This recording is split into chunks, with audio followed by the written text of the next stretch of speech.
Welcome मेरे बच्चों। आज हम लोग समीक्षा अधिकारी की परीक्षा हेतु हिंदी के संदर्भ में एक दूसरे के मुखातिब हुए हैं। ये परीक्षा हिंदी में या इस परीक्षा के लिए हिंदी कितनी इम्पोर्टेंट है, इस विषय पर तो हम बाद में चर्चा करेंगे। पहले कि इस परीक्षा में हिंदी से संबंधित पूछे जाने वाले टॉपिक्स कौन कौन से हैं और क्यों वही टॉपिक पूछा जाता है, इस पर हम थोड़ा चर्चा करते हैं मित्रों। देखिए, हम लोगों को इस हिंदी में दो तरह की हिंदी पढ़नी पड़ेगी। पहला एक आएगा हमारा ज्ञानमूलक हिंदी और दूसरा होगा प्रयोजन मूलक हिंदी।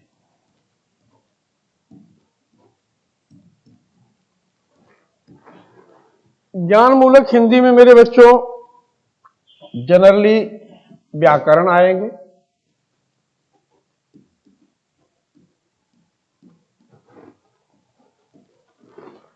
प्रयोजन मूलक हिंदी में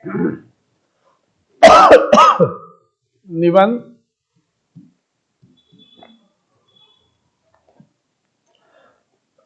संक्षेपण,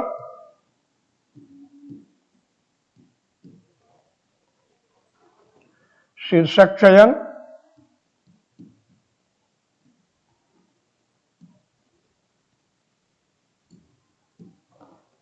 अपठित,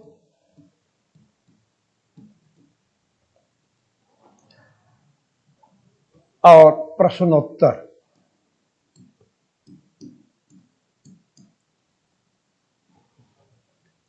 आशय आदि। यानी जो हम व्याकरण के द्वारा भाषा का ज्ञान अर्जित करेंगे। अच्छा, व्याकरण में क्या क्या है पहले इसको भी आप देख लीजिए। व्याकरण में शब्द जनित चैप्टर सबसे ज्यादा पूछे गए हैं, जिसमें आपका है विलोम,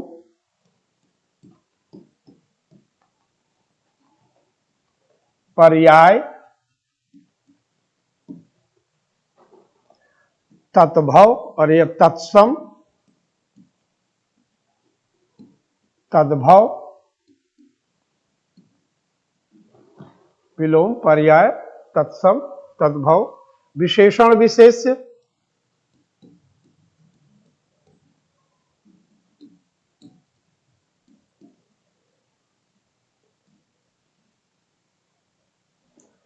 समश्रुति,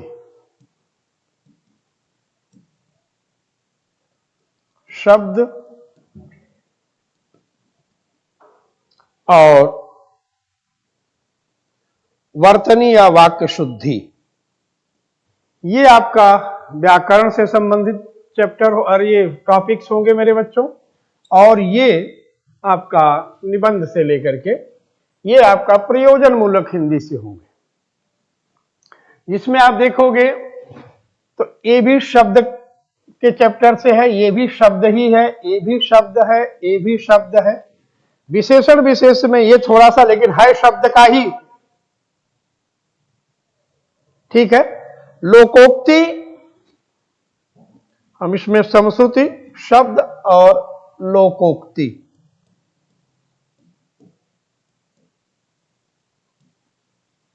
मुहावरा, समश्रुत, शब्द, लोकोक्ति और मुहावरा ये चलेगा। विशेषण विशेष, तद्भव, तत्सम, विलोम, पर्याय और वर्तनी व वाक्य शुद्धि। इधर आएंगे तो इधर आप देखेंगे तो हमको निबंध देखना होगा। ये सबसे ज्यादा मार्क्स देने वाला चैप्टर होगा। संक्षेपण, शीर्षक चयन, अपठित, प्रश्नोत्तर, आशय आदि। अब इसमें आपको किस तरह से तैयारी करनी होगी, इतना जान लो मेरे बच्चों कि जो हमारी भाषा है, अगर हकीकत में हमको आरओ की परीक्षा अपने अधीन करनी है या आरओ की परीक्षा में हमें सफलता प्राप्त करनी है, तो सिलेबस के अकॉर्डिंग मत पढ़िए, आवश्यकता के अकॉर्डिंग पढ़िए। ये मेरा सजेशन है। कारण हम सिलेबस के अकॉर्डिंग क्यों ना पढ़ें? क्योंकि देखिए, अगर आप केवल विशेषण विशेष पढ़ रहे हैं तो ये विशेषण विशेष कहां से आया, किस चैप्टर से कोरिलेट है, इसका कॉन्सेप्ट कैसे क्लियर हुआ है, ये अन्य चैप्टर में ही क्लियर हो पाएगा, इसमें नहीं हो पाएगा। अब विलोम आए, पर्याय आए, तत्सम आए, तद्भव आए, तो ये शब्द तो आप रट तो लिए। मैंने मान लिया कि चलिए आपने विलोम रट लिया, आपने पर्याय रट लिया, लेकिन अगर उसी पर सवाल हम आपसे पूछ देंगे कि मेरे बच्चों पर्यायवाची कहते किसे हैं, तो आप तो केवल पर्याय रट के बैठे हो।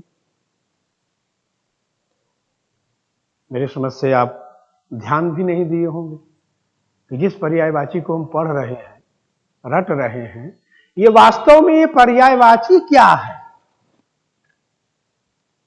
मैं दावा करता हूं मेरे बच्चों, किसी भी बच्चे से पूछोगे भाई पर्यायवाची किसे कहते हैं, तो उसका एक ही सीधा सा उत्तर होता है, समानार्थी शब्दों को पर्यायवाची कहते हैं, जो कि व्याकरण के दृष्टि से गलत है। कैसे गलत है? किसी भी विशेष से, वो विशेष किसी भी कैटेगरी का हो, संज्ञा का हो, सर्वनाम का हो, विशेषण का हो, ए टू जेड किसी भी कैटेगरी का हो वो शब्द, तो जो समानार्थी होगा वो विशेष का मूलार्थ होगा। समानार्थी किसी भी संज्ञा का मूलार्थ होता है। असंज्ञा का मूलार्थ संज्ञा ही होती है, जबकि किसी भी संज्ञा का विशेषण उस संज्ञा का पर्यायवाची होता है। अब वो विशेषण कहीं से भी आ सकता है, उपाधि के द्वारा आ सकता है, लक्षण के द्वारा आ सकता है, गुण के द्वारा आ सकता है, दोष के द्वारा आ सकता है, कहीं से भी आएगा। ज्यों ही वह संज्ञा का लक्षण बना, वह संज्ञा का विशेषण बना, बहुव्रीहि बना, त्यों ही पर्यायवाची होगा। अब पर्यायवाची सदैव विशेषण होते हैं, संज्ञा कभी पर्यायवाची नहीं होगी। और यदि कोई संज्ञा पर्यायवाची है तो उस विशेष का विशेषण ही होगी। तो इतने से अंदाजा आप लगा लो कि आपने उत्तर दिया पर्यायवाची किसे कहते हैं। आपने सीधा सा उत्तर दिया समानार्थी को पर्यायवाची कहते हैं। समानार्थी क्या है? किसी भी संज्ञा का समानार्थी संज्ञा होती है, यानी समानार्थी संज्ञा हो गई, अब पर्यायवाची विशेषण हो गया। एक संज्ञा के कोटि का शब्द है, एक विशेषण के कोटि का शब्द है, दोनों समान कैसे हो सकते हैं? दोनों कैसे समान हो सकते हैं? एक चीज। दूसरी चीज कि हर पर्यायवाची किसी भी संज्ञा के, मान लो 10 पर्यायवाची हैं, तो 10 के 10 पर्यायवाचियों का भिन्नार्थ है, वो समानार्थ नहीं है। उनका अपना अर्थ भिन्न भिन्न है। हां, वे एक ही संज्ञा को आबद्ध जरूर कर रहे हैं, एक ही संज्ञा को वो आबद्ध जरूर कर रहे हैं, लेकिन एक ही साथ लग नहीं सकते। सपोज एक उदाहरण के लिए मैं आपके सामने रखूं, हमने चलिए मैंने कृष्ण की बात किया, कृष्ण की तमाम पर्यायवाची। अब अधिकतर हमारे बच्चे क्या कहते हैं? कहते देवकी नंदन,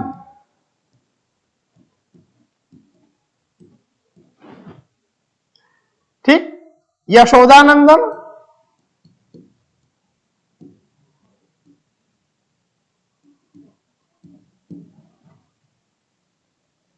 देवकी पुत्र,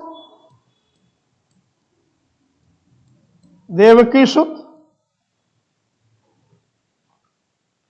अब देखिए नंदन और सुत, ठीक, ये दोनों ही आप कह सकते हो समानार्थी हैं। हां, नंदन और सुत दोनों ही पुत्र के हेतु लगाए जाएंगे, पर समानार्थी नहीं होंगे। क्यों? क्योंकि यहां अगर हम देवकी नंदन कर देंगे तो बिल्कुल गलत है। नंदन शब्द वहां लगता है जहां पर जैविक माता पिता न हो। जहां जैविक माता पिता होते हैं वहां सुत लगता है, सुवन लगता है, पुत्र लगता है, नंदन नहीं लगेगा। और जिस बच्चे का जैविक माता पिता नहीं है वहां पर नंदन लगेगा। जैसे आप केसरी नंदन सुनते होंगे, केसरी पुत्र नहीं सुनते होंगे कहीं। क्यों? क्योंकि केसरी हनुमान के जैविक पिता नहीं है। तो हर पर्यायवाची अपने में एक अलग भिन्नार्थ रखती है, और हम केवल पर्यायवाची अगर रट लेंगे, जरा सा हमारे क्वेश्चंस अगर घूम गए हैं तो मेरे बच्चे हम लोग सही से आंसर नहीं दे पाएंगे। तो निश्चित तौर से हमको पर्यायवाची पढ़ने से पहले पर्यायवाची से निर्मित जो शब्द हैं, एक कहां से आ रहे हैं, कैसे आ रहे हैं और कैसे इनकी उत्पत्ति हो रही है।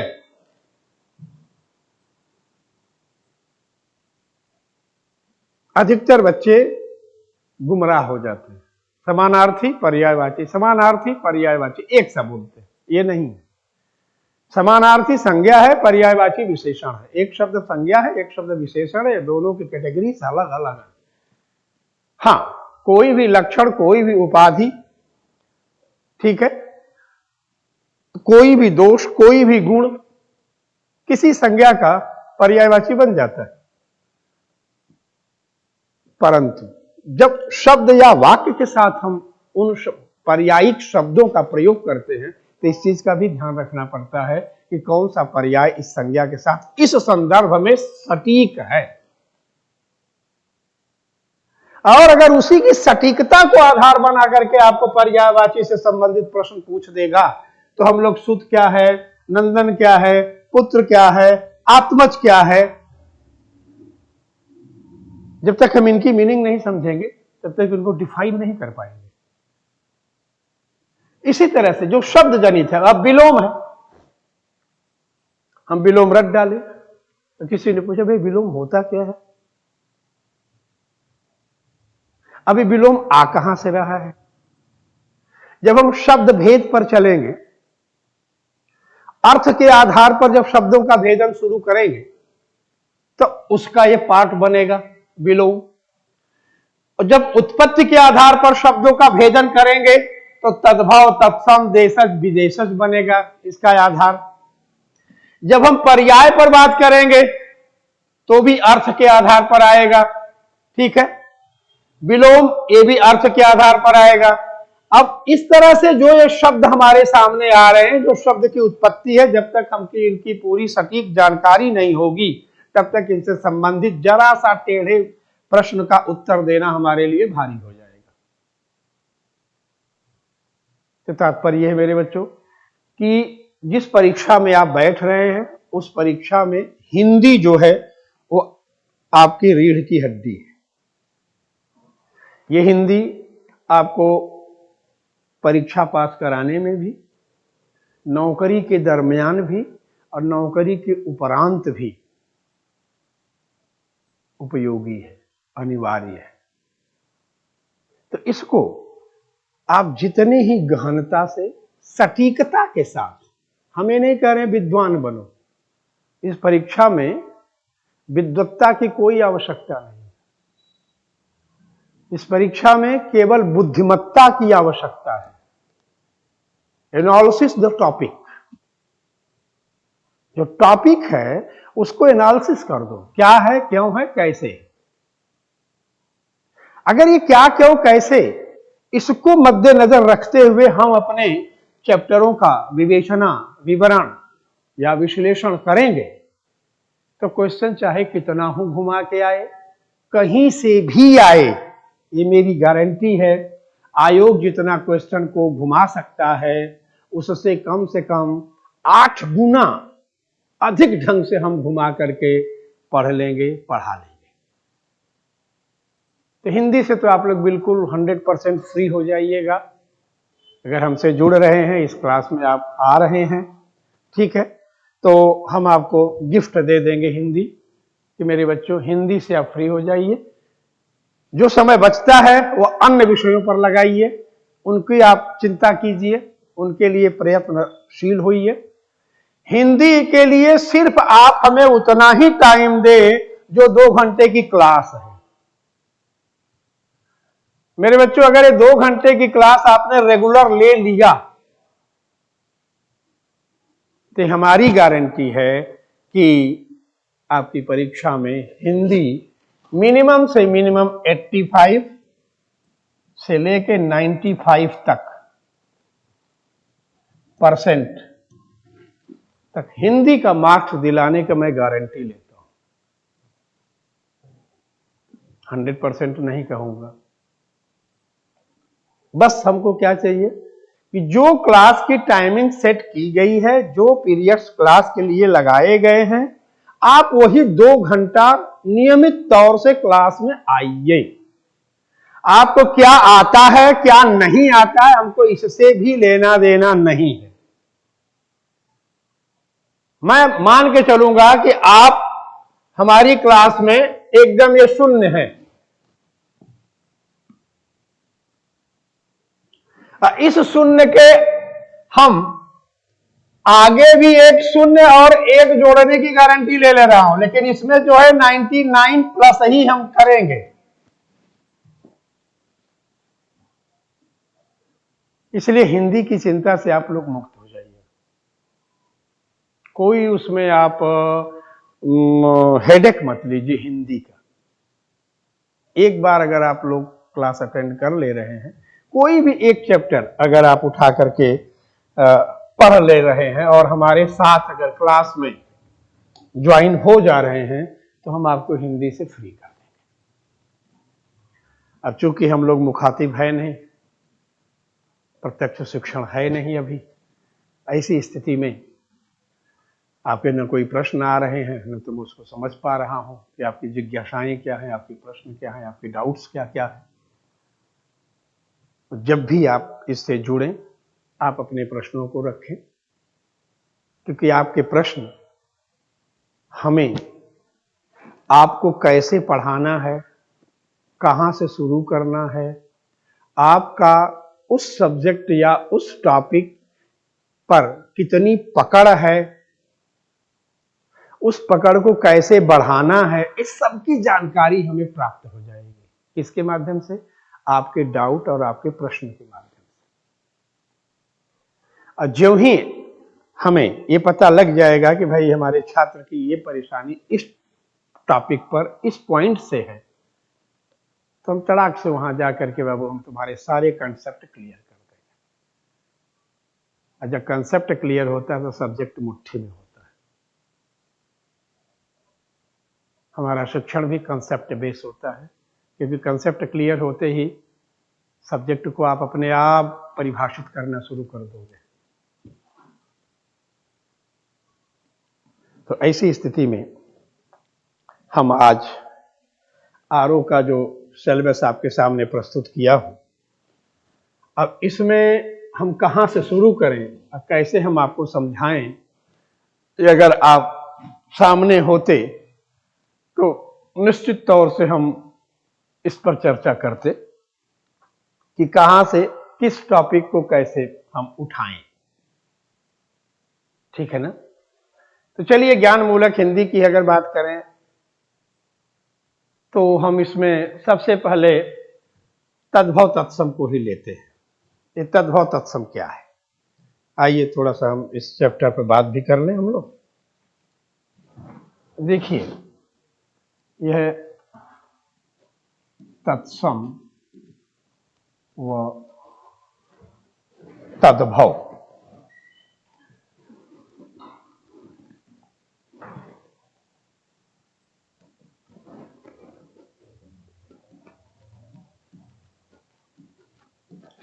ये सीधी सी बात कहता है।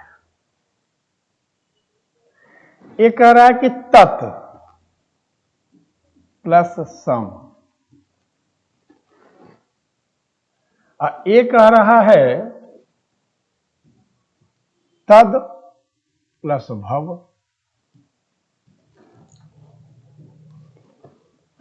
तत् प्लस सम और तत् प्लस भव। तत् का मतलब हुआ उसके, सम का मतलब हुआ समान।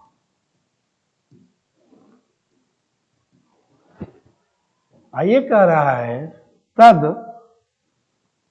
यानी उसके, भव मतलब बाद,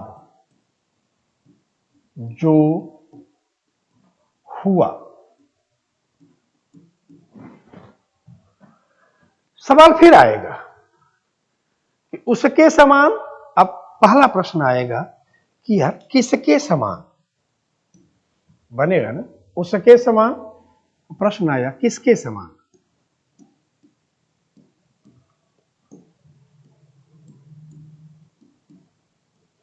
किसके समान उत्तर देगा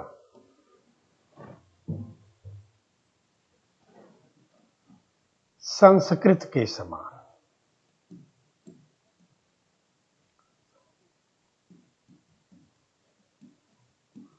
संस्कृत के समान उत्तर मिल गया। फिर प्रश्न आपका उठेगा, गारंटी मैं दे रहा हूं, किसके समान, संस्कृत के समान। क्या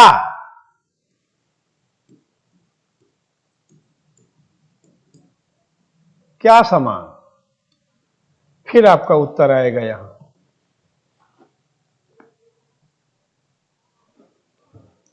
शब्द रूप या रचना। शब्द रूप या रचना। अब सवाल आता है कि शब्द रूप या रचना क्या है यार। शब्द रूप या रचना क्या है। तो मेरे बच्चों याद रखना, शब्द रूप और रचना के लिए यहां पर हम आपको एक चीज दे रहे हैं। देखो ये शब्द विभाग है।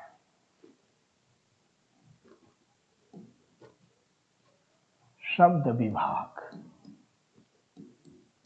शब्द विभाग दो होते हैं। एक होता है रूप या रचना या वर्तनी, दूसरा होता है अर्थ, भाव,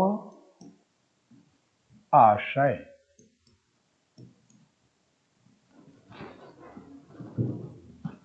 ठीक है।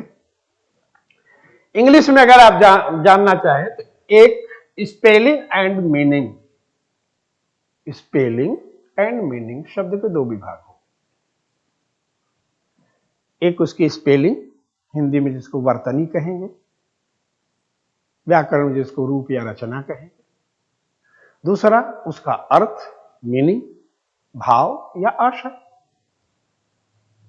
तो यदि कोई शब्द हिंदी में, यदि कोई शब्द हिंदी में संस्कृत के रूप का है, यानी जिस रूप में वह शब्द संस्कृत में प्रयुक्त हुआ है, जिस अर्थ में वह संस्कृत में प्रयुक्त हुआ है, अगर वह शब्द उसी रूप और उसी अर्थ के साथ हिंदी में है तो क्या कहलाएगा, तत्सम, संस्कृत के समान शब्द। ठीक है। यानी हिंदी में प्रयुक्त होने वाले शब्द की रचना और अर्थ अगर संस्कृत में प्रयुक्त होने वाले शब्द की रचना और अर्थ के समान हुआ तो वह कहलाएगा तत्सम, यानी संस्कृत का शब्द। तत्सम यानी संस्कृत का शब्द, ये इसकी मीनिंग हो जाएगी। अब आते हैं तद्भव, उसके बाद जो हुआ। अब यहां पर भी आपके प्रश्न उठ जाएंगे मेरे बच्चों, क्या हुआ?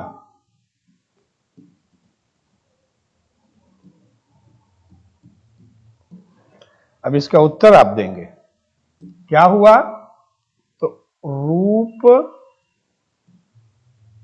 यानी वर्तनी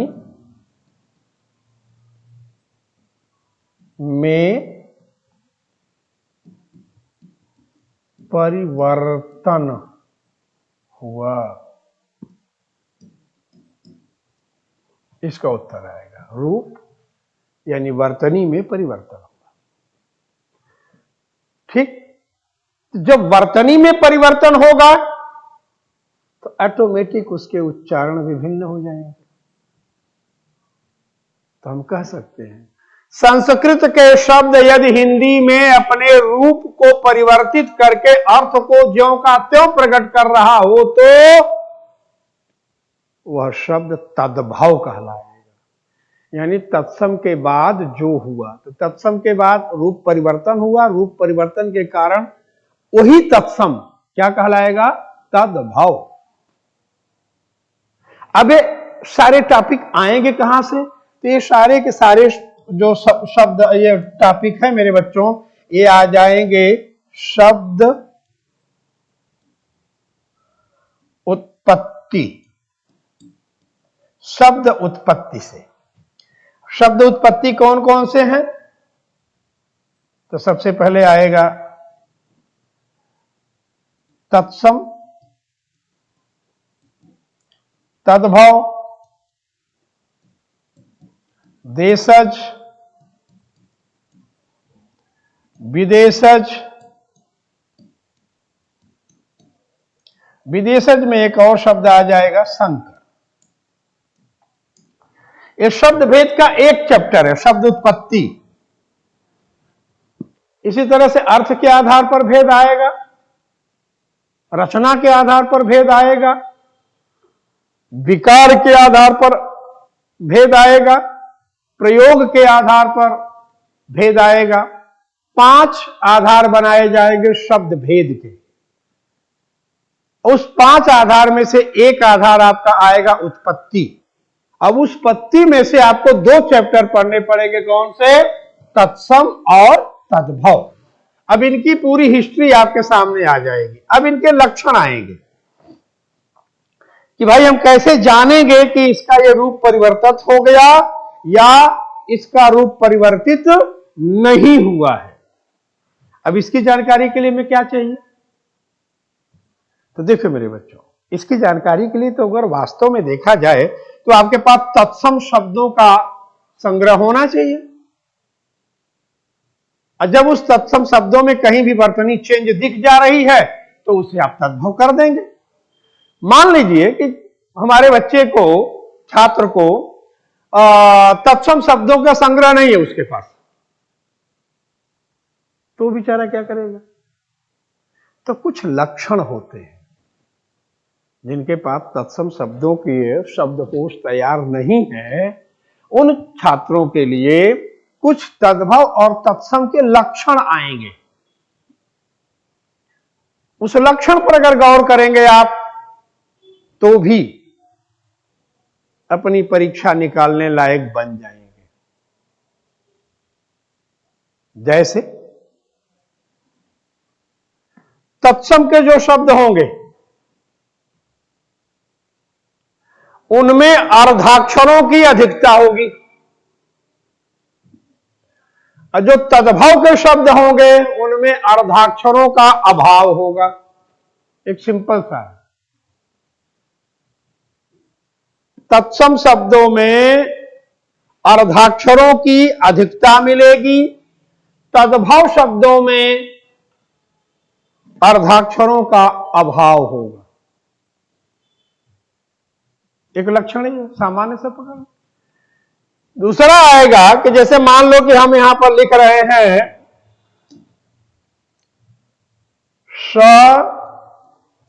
श और स।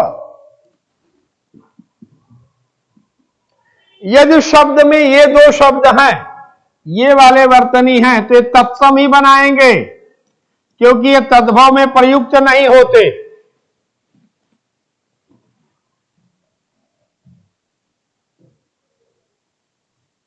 तालव्य श और मूर्धन्य श, ये संस्कृत की ध्वनि है, ये तद्भव या देशज की ध्वनि नहीं है।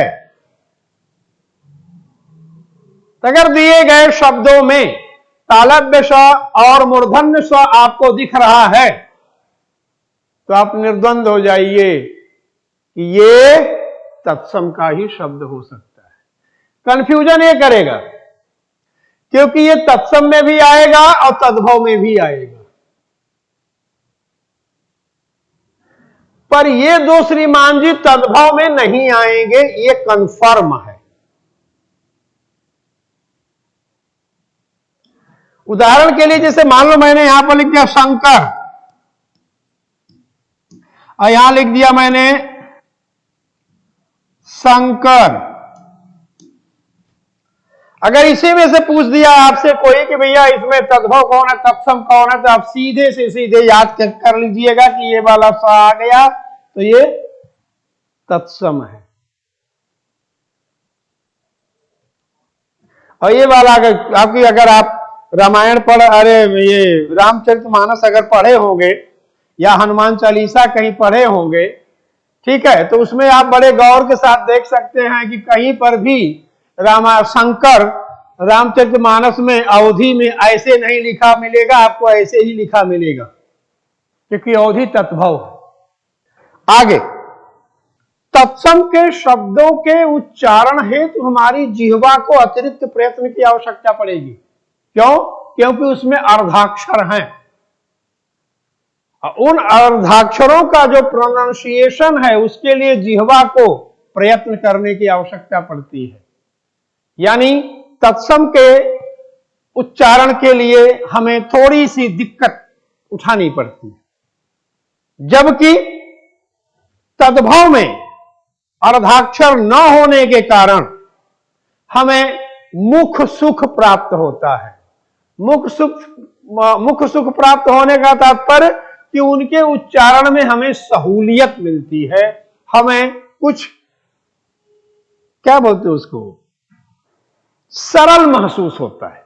मेरे बच्चों, जब क्लास में आप आएंगे ना, तो इसके 8-10 लक्षण हैं ऐसे, जो लक्षण अगर आपने एक बार क्लास अटेंड कर लिया, हम ना कोई होमवर्क देते हैं ना कोई आपको एक्स्ट्रा वर्क देते, जो होगा क्लास में ही होगा, और जो टॉपिक स्टार्ट होगा उस टॉपिक के विशेषज्ञ बन करके ही आप क्लास के बाहर निकलोगे, ये मेरी गारंटी है।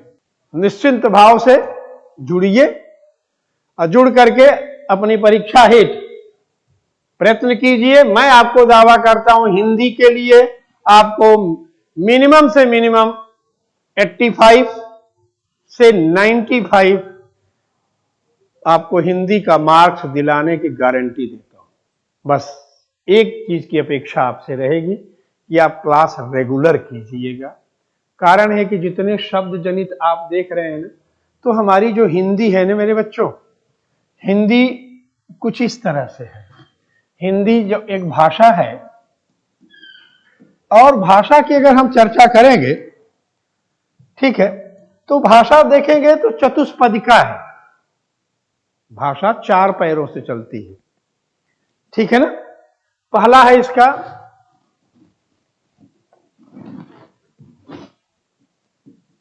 वर्ण, फिर आएगा शब्द, फिर आएगा पद, फिर आएगा वाक्य। और मेरे बच्चों मेरी बात मानिए, ये इंटरकनेक्टेड हैं। ये वर्ण से शब्द बनता है, शब्द से पद बनता है, पद से वाक्य बनता है। इस सिस्टम से अगर हम अपनी तैयारी करेंगे तो हमारी जो वाक्य शुद्धि है, वर्तनी शुद्धि है वो भी हमारा क्लियर चलेगा, कोई बाधा नहीं आएगी। और हमने वर्ण को पढ़ा ही नहीं, सीधे शब्द को हमने शुरू कर दिया, तो केवल आप रट्टाफिकेशन कर सकते हो, कंसेप्ट क्लियर नहीं कर सकते हो। और अगर प्रश्न घूम गया तो उसका उत्तर भी ढूंढना मुश्किल हो जाता है। वर्ण है, वर्ण के द्वारा शब्द कैसे बनाएंगे? तो शब्द निर्माण की 5 विधाएं हैं। संधि है, समास है, उपसर्ग है, अव्यय है और प्रत्यय है। तो वर्ण से संधि के द्वारा हम शब्द बनाएंगे, समास के द्वारा शब्द बनाएंगे, उपसर्ग और प्रत्यय द्वारा शब्द बनाएंगे और अव्यय द्वारा शब्द बनाएंगे। तो वर्णों के माध्यम से हमने शब्द बना दिया, ठीक। तो शब्द बनाने के निर्माण के लिए हमारी 5 विधाएं हैं शब्द निर्माण की। अब जब हम शब्द हमारा बन गया तो हम पद की तरफ बढ़ेंगे। पद की तरफ जब बढ़ेंगे तो हमें तमाम चीजें आएंगी, लिंग है, वचन है, कारक है, आपका फिर संज्ञा सर्वनाम की स्थिति आ जाएगी, पार्ट्स ऑफ स्पीच जिसको आप कहते हैं वो आएगा। फिर इसी में शब्द का तमाम तरह की अवस्थाएं, शब्द की रचना, शब्द के भेद, शब्द के प्रकार, इनको देखेंगे। तो शब्द से पद की स्थिति बनी। अब जब ये पद आएगा तो अब इस पद से क्या बनेगा? वाक्य बनेगा। वाक्य बनेगा तो हमको क्रिया भी आएगी, काल भी आएगा, वाच्य भी आएगा, कर्ता भी आएगा, कर्म भी आएगा। अब इनके द्वारा हम वाक्य बनाएंगे। जब वाक्य हमारा बन गया तो वाक्य की रचना क्या है, वाक्य का भेद क्या है, वाक्य के निर्माण क्या है, वाक्य का वाक्यांग क्या है, ये वाक्यांगों पर भी चर्चा होगी। तो ये तमाम चैप्टर देखेंगे तो वो एक एक दूसरे से कोरिलेटेड है। मेरे बच्चों, हमारे बच्चे गलती क्या करते हैं कि उनको पता है कि अच्छा वाक्य शुद्धि पढ़नी है, ठीक है, तो वाक्य शुद्धि रटने लगते हैं। अरे भैया, वाक्य शुद्धि पहले ये तो देखो कि वाक्य बना कहां से, किन किन अवयवों से वाक्य का निर्माण हुआ और उन अवयवों का प्रयोग वाक्य में किस स्थान पर है।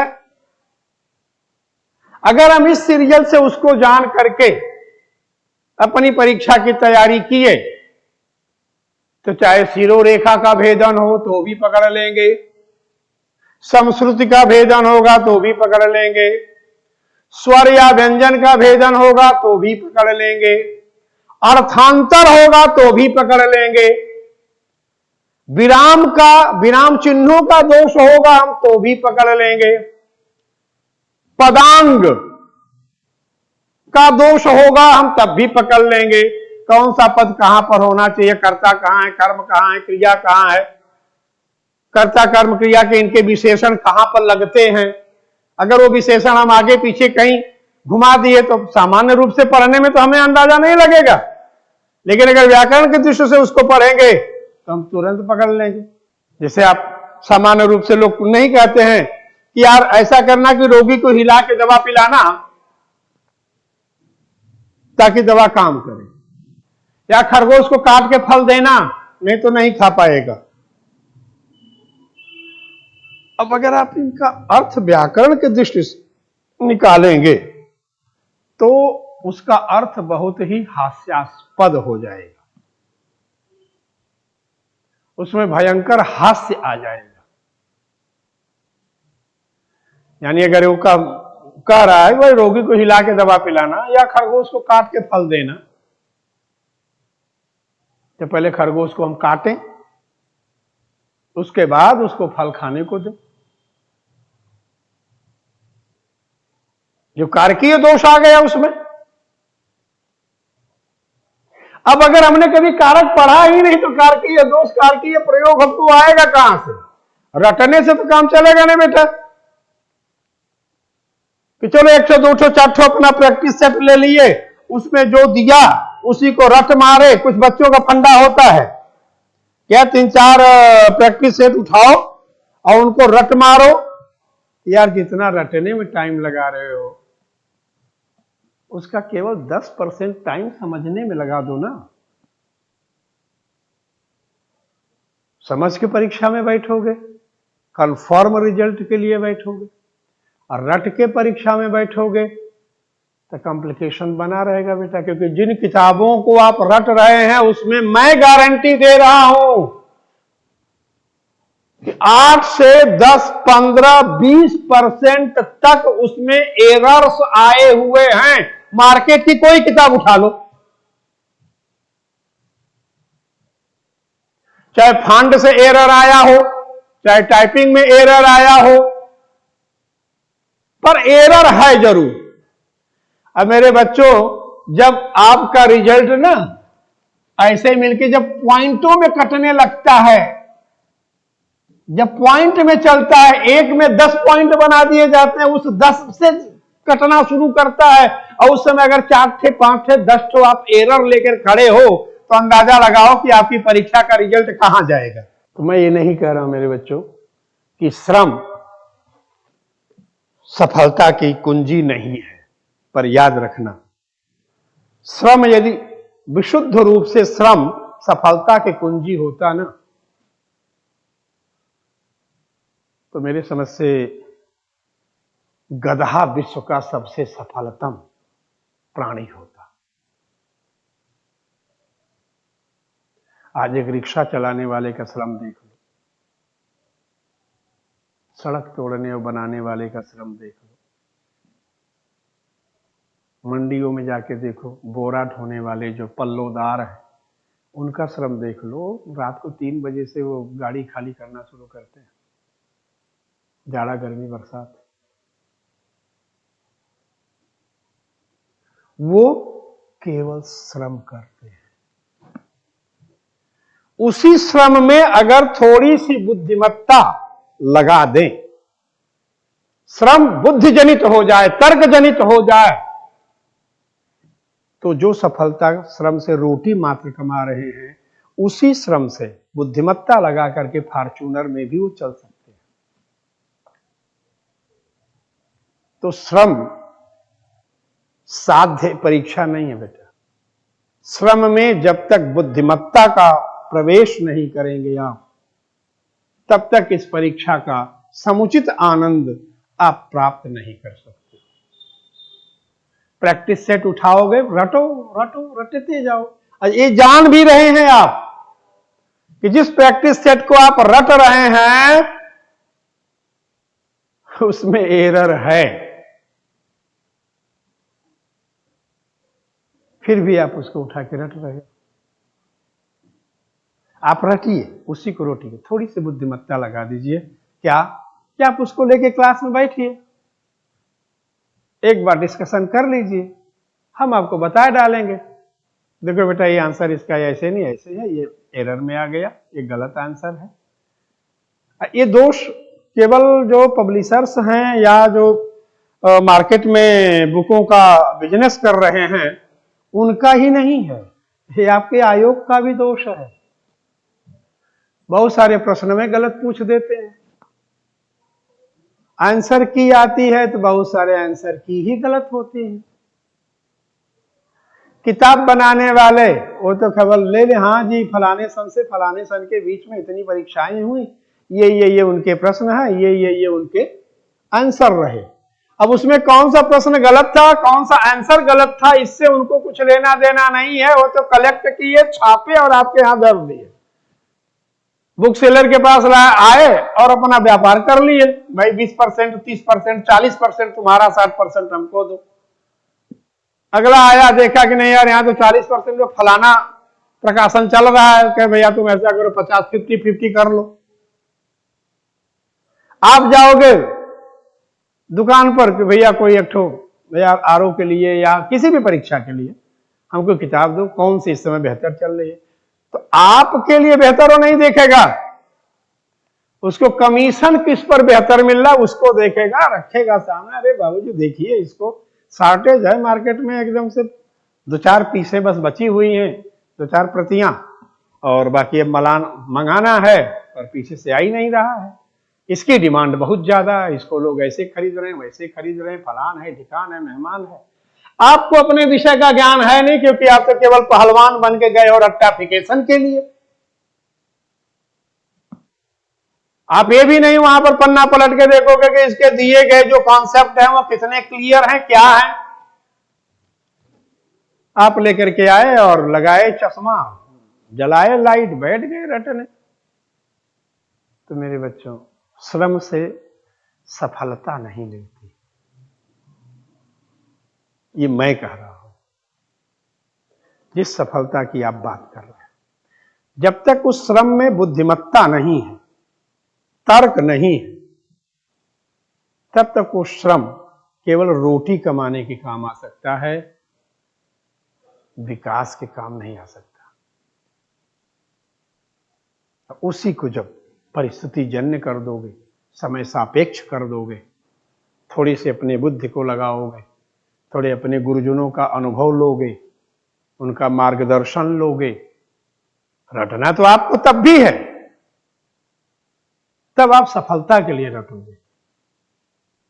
इस नाते मेरे बच्चों, इसमें आप लोग जुड़िए और जहां तक हो सके कि क्लास में जुड़ जाने के बाद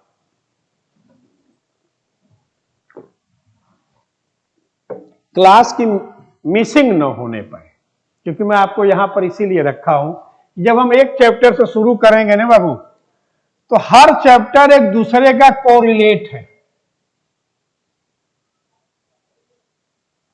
और जिन चैप्टरों को हम लेके चलेंगे तो हम आपको केवल उसी चैप्टर को नहीं पढ़ाएंगे, उसका कोरिलेशन निकाल करके आपको दिखाएंगे कि देखो बच्चा, ये पॉइंट यहां पर, इसका कंसेप्ट यहां क्लियर है, जो रटने से आपका नहीं होगा।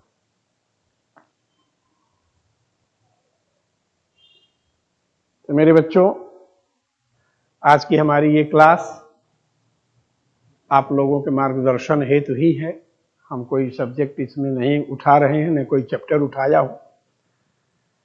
इस संभावना के साथ इस क्लास को हम आपके सामने प्रस्तुत कर रहे हैं कि शायद मेरी अभिमति जो है वो आपके समझ में आए और आप परीक्षा की सफलता हेतु तत्पर रूप से हमसे जुड़े। इसमें आपको कोई श्रम की आवश्यकता नहीं है, आप यहां कोई श्रम नहीं करोगे, ये मेरी गारंटी है। केवल आप 2 घंटा जो क्लास का शेड्यूल होगा उसके अकॉर्डिंग 2 घंटा ईमानदारी से अपना आंख और कान हमको दे देंगे, उसके बदले में हम आपको रिजल्ट दे देंगे। ये 2 घंटा क्लास में बैठे, चाहे ऑनलाइन जुड़े, तो उस समय आपके मस्तिष्क में केवल मेरी बातें हो, विषय हो, विवेचना हो, कोई अन्य विषय आपके मस्तिष्क में न हो। आप वही सुने, वही देखें जो मैं यहां पर दिखा रहा हूं, सुना रहा हूं। ये प्रक्रिया केवल 2 घंटा अगर आप अपना लिए, हम बहुत लंबी क्लास भी नहीं हम आपका खींचेंगे, ज्यादा से ज्यादा 15 क्लास हमें आपसे चाहिए, यानी 30 घंटे की आवश्यकता है बस। और 30 घंटे में हम आपको रिजल्ट देंगे, ठीक है। तो ऐसी स्थिति में अब क्लास को मैं यहीं पर विराम दे रहा हूं और आशा करता हूं कि आप लोगों के रिस्पांस आएंगे और कल से हम लोग अपने टॉपिक पर जुड़ जाएंगे। इसी आशा और अपेक्षा के साथ मैं यहां पर क्लास को विराम देता हूं। कल फिर आप लोगों के सामने हम प्रस्तुत होंगे। तब तक के लिए बहुत बहुत धन्यवाद।